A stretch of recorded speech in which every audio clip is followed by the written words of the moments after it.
En tant que panafricaniste, vous prétendez défendre les trois pays de l'AES, les trois pays putschistes, et pendant que vous, chez vous, au Cameroun, il y a un président dormant, il n'y a pas de démocratie, il n'y a pas de liberté, et vous parlez peu de votre pays. Qu'est-ce qui explique cette situation? Tu as travaillé avec lui. Attendez, tu as travaillé avec Alassane. Écoutez, non, il faut répondre. Vous avez travaillé avec Alassane. Vous voulez que je réponde à cette question? Vous voulez que je réponde à celle-ci? Il se trouve que je n'ai qu'un micro. L'une ou l'autre. Allez, commence donc par celle-ci. Le même micro vaut pour moi. C'est terrible. Ils attaquent de tous les côtés. Ils attaquent de tous les côtés. Ils sont très terribles. Vous me permettez de répondre? Ce qui intéresse en réalité. Vous faites les questions, vous voulez faire les réponses? Non, mais non, je peux préciser notre question pour que vous ne nous amènez pas au Cameroun préhistorique. Vous n'aimez vraiment pas le passé. Le Cameroun préhistorique. Je suis en 1955. C'est vrai, en 1955. On veut que vous parliez du Cameroun contemporain. Le Cameroun contemporain. Du Cameroun contemporain. Allez-y, il se méfie beaucoup du passé. Vous avez un problème avec le passé? Non, il y a une incohérence. Non, il n'a pas créé. Il y a une incohérence. On va poser une question. Allez-y, professeur. Souffrez que je vous réponde. Vous m'avez invité pour cela. J'étais invité à l'émission Le Grand Jury. Et à l'occasion de cette émission, dont le principe est la confrontation entre l'invité et un jury composé de contradicteurs, j'ai eu l'occasion, j'en suis certain, d'administrer une déculottée à la pensée néocolonialiste et aux survivances du néocolonialisme ici au Mali. Car les deux contradicteurs qui m'ont été opposés étaient spécialement chargés de défendre trois thèses. Premièrement, que la transition malienne actuelle a échoué.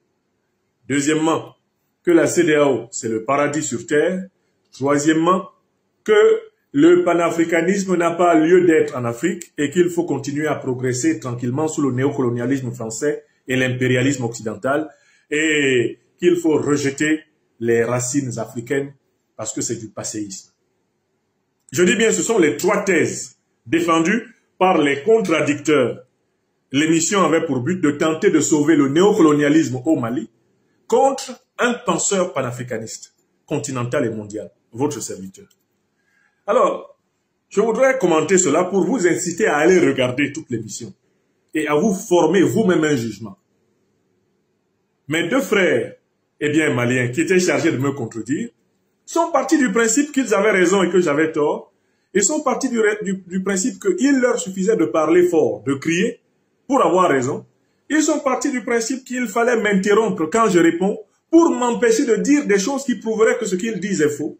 Et ils sont partis du principe qu'il serait facile de défendre dans une émission au Mali le néocolonialisme français, la CEDEAO, Alassane Dramane Ouattara, le satrape reptilien venu de Sendou pour troubler la paix des Ivoiriens et ayant renié notre belle terre burkinabé de Sendou en espérant pouvoir troubler toute l'Afrique avant d'être bientôt dégagés.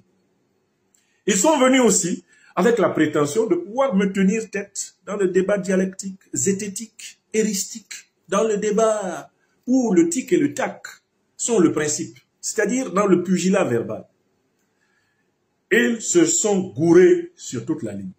Dr Franklin Nyamsi, actuellement en séjour à Bamako, plus précisément pour la sortie de son tout nouveau livre intitulé L'impérial terrorisme, a été invité par une chaîne de télévision web de la place qu'on appelle Renouveau TV.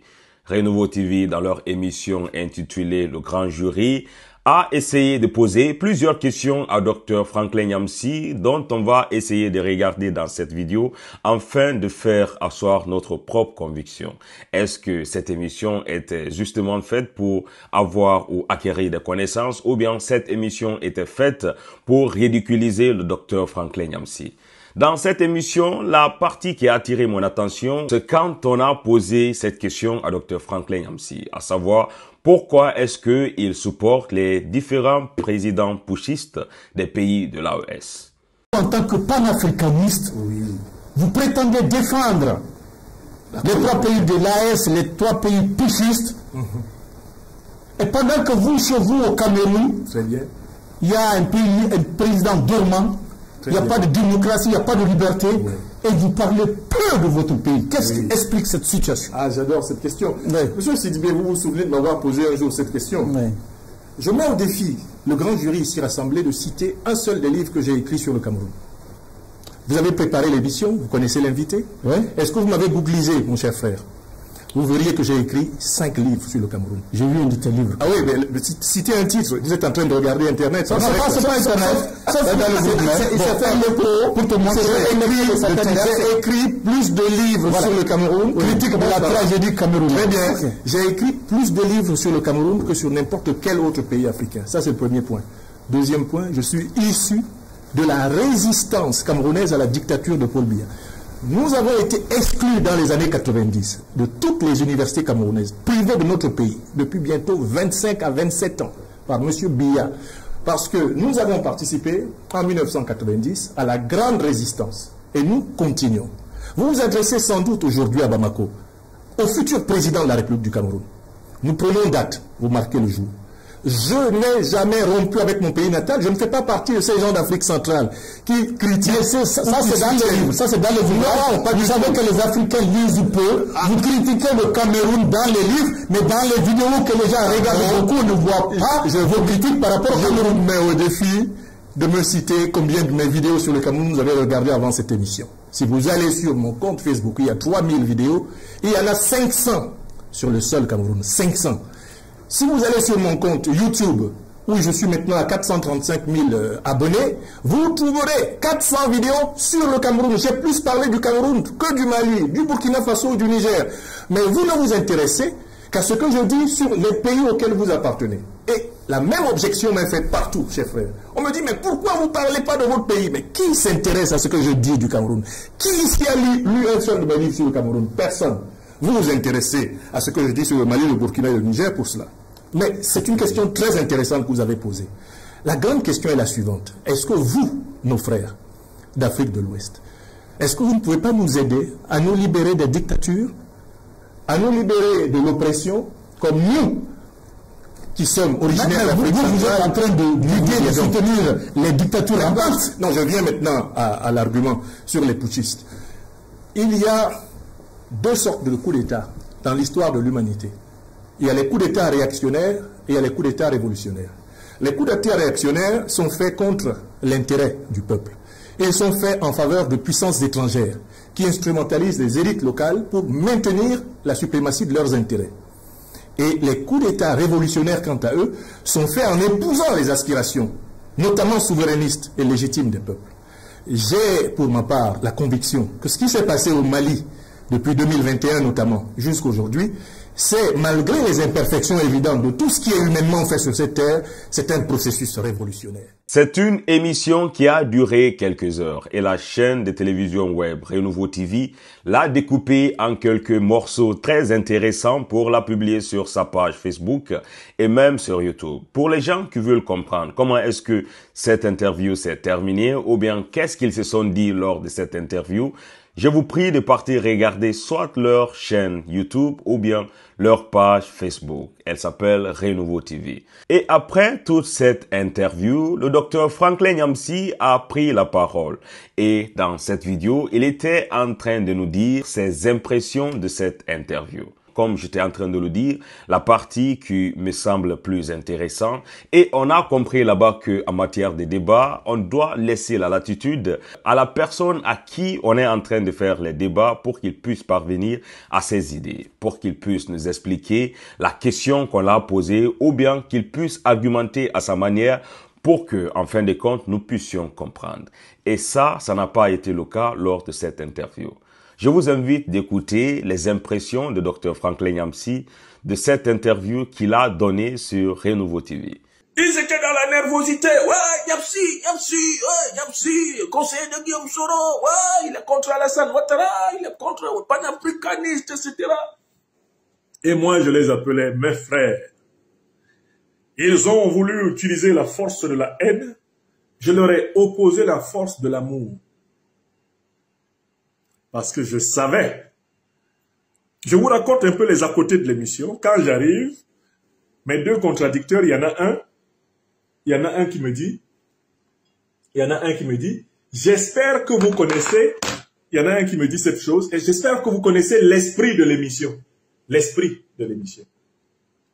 Il me dit, j'espère que vous connaissez l'esprit de l'émission. Et je dis à ce frère-là, moi, je connais l'esprit de l'émission quand l'émission a commencé. Il n'y a pas d'esprit avant, il n'y a pas d'esprit après. C'est pendant.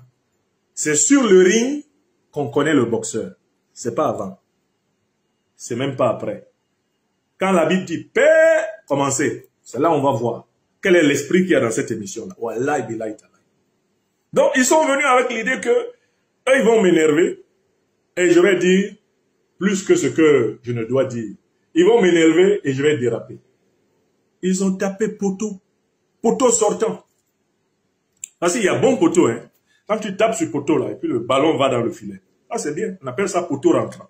Mais les gars, là, c'est les meilleurs viseurs de poteau sortant que j'ai jamais eu à Renouveau TV face à moi. C'est-à-dire que même Sidibé, j'ai dit à Sidibé, mais pourquoi tu m'envoies les gens qui sont même pas aussi bons que toi? Parce que toi-même, tu n'as pas pu. Tu as déjà essayé. Tu vois comment je t'ai secoué quand tu as essayé de me secouer. Mon bon petit frère Sidibé. Tu m'envoies ces deux-là. Ha! Mais ils ne peuvent rien faire parce qu'ils pensent qu'ils vont m'énerver. Ils ne réussiront jamais à m'énerver. Je les attends au courbon. Quand ils ont fini de s'exciter, je leur injecte un anesthésiant intellectuel. Je les mets au repos. Je les fais dormir. Ils ont choisi aussi un second axe. Ils voulaient essayer de présenter ma relation au régime du président Assimi Goïta comme une relation opportuniste. Vous savez, mes ennemis, mes détracteurs, les néocolonialistes qu'on peut avoir, eh bien, un peu partout, ils courent sur les réseaux sociaux avec une vidéo de 2020-2021 dans laquelle je critiquais le régime, eh bien, du colonel Bandao et de son vice-président, le président Assimi Goïta, au motif qu'il s'était rapproché un tant soit peu du néocolonialiste Alassane Dramane Ouattara et que celui-ci risquait de les piéger pour les phagocyter. Donc, on prend cette vidéo-là, on dit « Ah, voilà comment Franklin Nyamsi a insulté le président Assimi Goïta. Maintenant, c'est lui qui est son laudateur. Waouh, waouh, waouh. » Quand ils ont fini, je dis « C'est grâce à ma critique du régime du président Assimi Goïta que celui-ci a précisément axé la révolution sur la doctrine panafricaniste. Regardez quelle était la nature du régime quand Ibeka est tombé en 2020.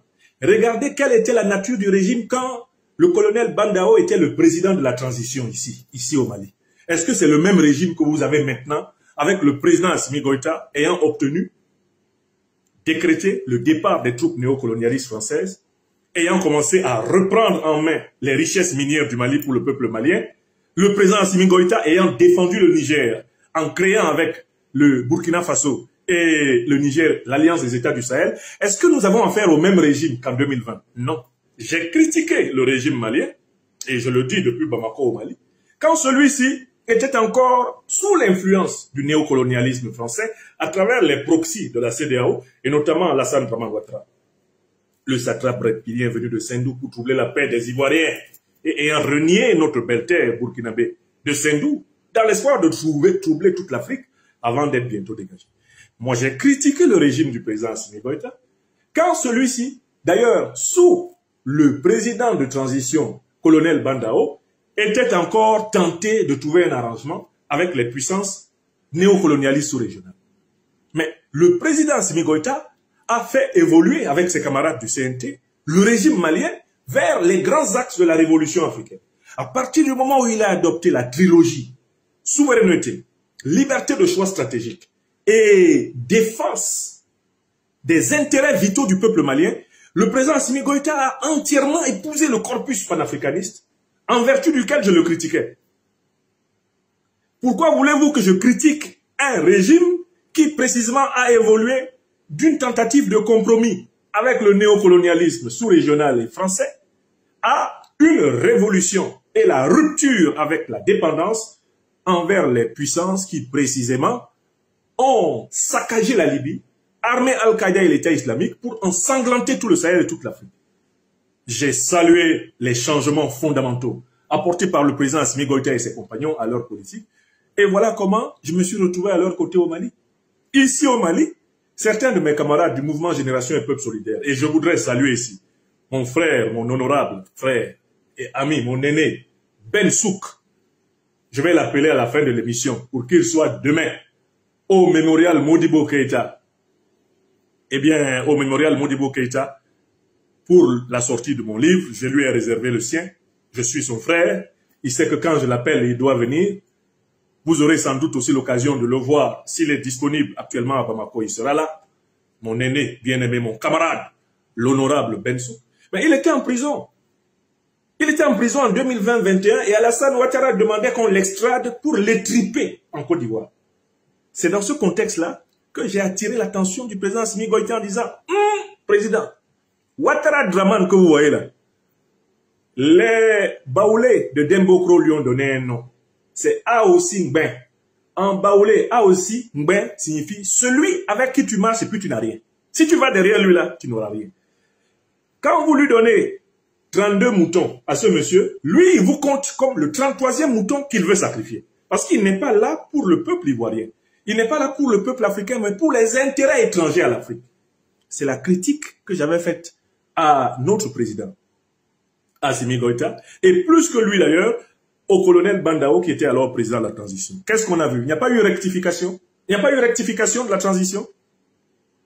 Quand le vice-président Assimi Goïta prend le pouvoir et se met à rectifier, pourquoi voulez-vous que je le critique? Comme quand, eh bien, sous la férule de M. Bandao et les manipulations de Ouattara, ce pays retournait tranquillement dans le sommeil Ibé Keïtaï. Mieux, vous avez vu la même situation au Burkina Faso. Lorsque le lieutenant-colonel Paul-Henri Sandaogo Dabiba renverse le régime du président Roch-Marc Christian Kaboré, on s'attend à une rupture avec le néocolonialisme. Mais que fait Dabiba? Le même rendement, il recommence les mêmes choses. Voilà comment surgit la rectification du MPSR2, incarné par le capitaine Ibrahim Traoré, actuel président du Faso. Oui ou non? J'ai critiqué Damiba. Mais ce que fait le président Ibrahim Traoré, qui pourtant a aidé Damiba à prendre le pouvoir, ce que fait le président Ibrahim Traoré, c'est la révolution africaine. C'est la révolution panafricaniste. C'est la révolution burkinabé. Pourquoi voulez-vous que je reproduise les critiques que j'ai faites contre Damiba à Traoré, alors que Traoré ne fait pas la même politique? Voilà le contexte. Donc là aussi, ils ont échoué. Ils ont cru me piéger. Je leur ai expliqué que non. Justement, le président Assimi Goïta, il m'a adopté quand il a vérifié que mes critiques étaient fondées. Ce que je lui avais dit sur Ouattara, là, le 9 janvier 2022, quand la CEDEAO, manipulée par Ouattara et ses maîtres, les néocolons français, les impérialistes occidentaux, quand ils ont lancé leurs sanctions inhumaines, illégales, criminelles, leurs sanctions sauvages contre le Mali, qu'est-ce que le président Assimi Goïta a fait? J'espère que certains d'entre vous, vous n'êtes même pas au courant de ça. L'une des premières choses, avant de dénoncer ces sanctions illégales, etc., le président Assimi Goïta, vous savez ce qu'il a fait? Il a libéré mon camarade Bensouk.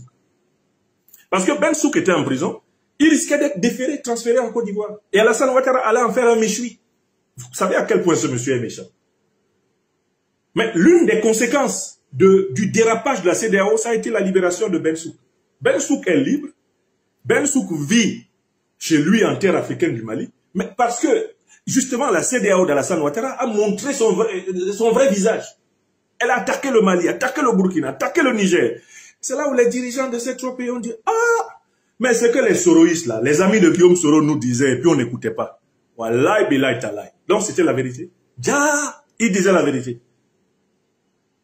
Vous noterez que c'est après que la CEDEAO est dérapée contre le Mali, et que le président Assimi Goïta ait pu vérifier que les analyses que j'avais faites, j'ai dit qu'on tenterait de le tuer, même qu'on tenterait de l'égorger comme un mouton. Ça s'est pas passé? Est-ce que ça ne s'est pas passé? Le président Assimi Goïta n'a-t-il pas été l'objet d'une tentative d'assassinat dans une mosquée par quelqu'un qui, avec un couteau, voulait l'égorger? Moi, j'ai dit ça, non? J'ai dit qu'on chercherait à le tuer comme on tue un mouton de sacrifice. Ça n'a pas raté. Le président Assimi Goïta était en pleine mosquée. Un individu stipendié a voulu lui trancher la gorge. Vous avez oublié ça ou pas? J'ai dit, Alassane Ouattara, il n'est pas l'ami des Africains souverainistes. Il n'est pas l'ami des panafricanistes. Si tu aimes ton pays, là, ici en Afrique, tu ne peux pas aimer Ouattara. Parce que Ouattara, lui, sert les intérêts étrangers à l'Afrique. C'est pas vérifié. Quel Malien peut me contredire là-dessus? Après tout ce que Ouattara a fait. Déclaration de guerre contre le Niger, blocage des fonds souverains maliens et consorts, menace sur le Burkina Faso, infiltration militaire au Mali. Qu'est-ce qu'il n'a pas fait? Il y a même eu des violations de l'espace aérien du Mali à partir de la Côte d'Ivoire avec la permission de Ouattara. Tout ça s'est fait, oui ou non? Donc, sachez que quand je suis arrivé ici au Mali, et je parle de Bamako ce soir, quand je suis arrivé ici au Mali en février 2022, j'étais auréolé de la reconnaissance. Le président Goïta est un homme très humble. Si moi, Niamsi, avec les critiques que j'ai dites contre lui, il a pu me recevoir, non même pas au palais présidentiel, mais dans sa maison, là où il vit avec sa famille. S'il a pu me faire entrer là, dans son lieu de vie personnel, c'est parce qu'il a reconnu que les critiques que j'avais formulées ont contribué à l'éveiller. Et modestement, à mon petit niveau, ils ont contribué à lui sauver la vie. Parce qu'au moins, il avait déjà entendu quelqu'un lui dire « Ouattara Draman, il ne faut jamais marcher avec lui. Si tu marches avec lui, tu as 3 directions. L'exil, le cimetière ou la prison. » C'est ça Ouattara. Tous ceux qui ont marché avec lui, il leur a donné ces 3 directions. L'exil, le cimetière ou la prison. Il a trahi tous ses partenaires. Et il ne va pas changer. C'est trop tard pour lui. C'est un fer tordu pour toujours. Donc, ils sont venus à l'émission Renouveau TV en disant « Ah, le voilà, le fameux Niamsi, on va le coincer. Professeur Niamsi, il est cuit. » Je les ai regardés. Ils étaient en train de courir dans un sac. Moi, j'avais la fermeture en main. J'ai ouvert le sac, ils sont entrés. Quand ils sont entrés, j'ai fermé. Et ils se sont mis à courir de là. Je voyais mon frère Keita, le plus excité des deux. Non, mais là, il n'en pouvait plus. Il ne voulait même plus que je parle. Bon, ils sont venus avec un 3e piège. Oh, la CEDEAO était meilleure que tout. La CEDEAO, c'est le bon Dieu. L'AES, c'est l'enfer. On souffre. La crise énergétique, on souffre, etc. Ah, on est en train de nous taxer au Mali, etc. Ils sont venus avec ça. Je les attendais au Courbon. J'étais assis là, comme ça, avec mon gourdin. J'ai dit, ambassade de mon pays natal, on dit, vous allez passer ici. Ah, qu'est-ce que vous dites? La CEDEAO, c'est la meilleure des choses possibles. Je dis, sur le plan économique, les échanges économiques internes à la CEDEAO ne représentaient que 5% des échanges internationaux de tous les pays de la CEDEAO. Quand la CEDEAO était 15 pays, il n'y a que 5% d'interactions internes. Vous racontez quoi? Deuxième point, l'AES n'a pas été créé pour mettre fin aux relations entre les peuples ouest-africains. Il peut y avoir des conventions entre les pays de la CEDEAO et ceux de l'AES et la vie va continuer. Troisième élément extrêmement important, c'est la CEDEAO qui a commencé à dévier. Les sanctions inhumaines, illégales, criminelles qui ont été prises contre le Mali ont provoqué des millions, des millions de victimes économiques, des millions de victimes sociales et au moins des centaines de milliers de personnes décédées. Il faut que cette affaire soit jugée au tribunal. Tous les dirigeants de la CEDEAO qui ont signé les sanctions illégales, criminelles, inhumaines contre le Mali, le Burkina et le Niger doivent être jugés et condamnés. Ce sont des crimes économiques, ce sont des crimes contre l'humanité. Et là, mes gars, ils étaient là maintenant, il faut défendre l'AES. Ah non, maintenant que l'AES a quitté la CEDEAO, tout ça là, bon, maintenant que les pays de l'AES ont quitté la CEDEAO, il y a des gens qui ont perdu leur travail. Bon, ils sont 150. Le gouvernement du Mali est capable de maîtriser les conséquences collatérales de 150 pertes d'emplois. Mais les conséquences des sanctions inhumaines, criminelles, illégales de la CEDEAO, est-ce qu'elles sont comparables à 150 pertes d'emplois? Est-ce que c'est comparable? Il n'y a pas photo. Et je leur ai expliqué qu'il suffit d'appliquer la théorie des avantages comparatifs. Ils écarquillaient les yeux, mes contradicteurs. Je crois qu'ils n'avaient jamais entendu parler de ça. La théorie des avantages comparatifs est l'un des principes de gouvernance. Un État regarde les avantages de la décision A par rapport à la décision B, ou de la décision B par rapport à la décision A. Et un État a l'obligation, quand il est rationnellement conduit, de prendre la décision la plus avantageuse, parce qu'il sera mieux à même d'en affronter les inconvénients. Entre rester sous le contrôle du néocolonialisme français, continuer à faire piller les richesses de l'Afrique de l'Ouest par les impérialistes occidentaux et moyen-orientaux, et entrer au contraire dans une dynamique de souveraineté, commencer à s'assumer soi-même, à gérer soi-même son budget, commencer à financer soi-même son processus électoral, à financer sa propre armée, à renforcer son armée. Qu'est-ce qu'un peuple doit choisir? Qui veut le miel doit accepter la piqûre des abeilles. Et la fiscalité dont on se plaint, on ne s'en plaindra avec légitimité que si ce qui est pris aux contribuables est escroqué, détourné et volé. Mais si ce qui est pris aux contribuables permet de donner au Mali l'autonomie énergétique à court terme, si ce qui est pris aux contribuables permet d'améliorer les conditions d'éducation des jeunes enfants du Mali, améliorer les moyens de vie de l'armée qui défend le pays cette nuit, l'armée qui est alerte, l'armée qui est en sacrifice permanent pour que la paix, la prospérité, la sécurité des Maliennes et des Maliens soient assurées. Si c'est pour ça qu'on doit payer plus, Mais c'est ça la vocation de la taxe. Or, on veut entretenir l'idée selon laquelle une taxe, c'est a priori quelque chose de mauvais. C'est mauvais quand ça n'améliore pas les conditions de vie des gens. C'est mauvais quand ça ne résout pas un problème. C'est mauvais quand les dirigeants volent l'argent des taxes pour aller le planquer dans les paradis fiscaux à l'étranger, pour le planquer en France, planquer cet argent en Suisse, planquer cet argent au Luxembourg, à Monaco, planquer cet argent au Moyen-Orient. Mais quand vous voyez le président Assimi Goïta, vous pensez qu'il n'a jamais eu de rhume, il n'a jamais eu de palu? Je connais des individus comme Alassane Draman Ouattara ou Paul Biya, le moindre éternuement, même si c'est le déjà, préparer l'avion, je dois aller à Genève tout de suite. Ils n'ont pas confiance dans les médecins de leur pays. Vous savez pourquoi? Parce qu'ils savent qu'ils sont des dictateurs et qu'en allant à l'hôpital dans leur pays, un médecin peut décider de libérer le pays en les euthanasiant. On appelle ça l'euthanasie, la mort donnée dans les conditions médicales. Donc, ils ne vont jamais se soigner ici parce qu'ils n'ont pas construit de bons hôpitaux et parce qu'ils savent qu'ils sont méchants, les dictateurs africains. Mais le président Goïta, là, s'il a le rhume, il se soigne à Bamako. On a vu l'ancien premier ministre, le docteur Choguel Kokala Maïga, quand il a eu son accident vasculaire cérébral, il a été soigné où? C'est pas ici au Mali? N'est-il pas debout? Bon, les dirigeants qu'on a à la tête du Mali sont des gens dont le destin se joue dans leur pays. Ce qu'ils gagnent, ils l'utilisent ici. Ce qu'ils perdent, ils le perdent ici. Ce qu'ils font, ils en rendent compte ici, ils en rendront compte ici. C'est un avantage. Si vous avez regardé cette vidéo jusque-là, n'oubliez pas de laisser en commentaire tout ce que vous pensez concernant cette interview accordée à Dr Franklin Nyamsi par la chaîne web télévision Renouveau TV. On se retrouve à très bientôt pour une nouvelle vidéo, mes frères et sœurs.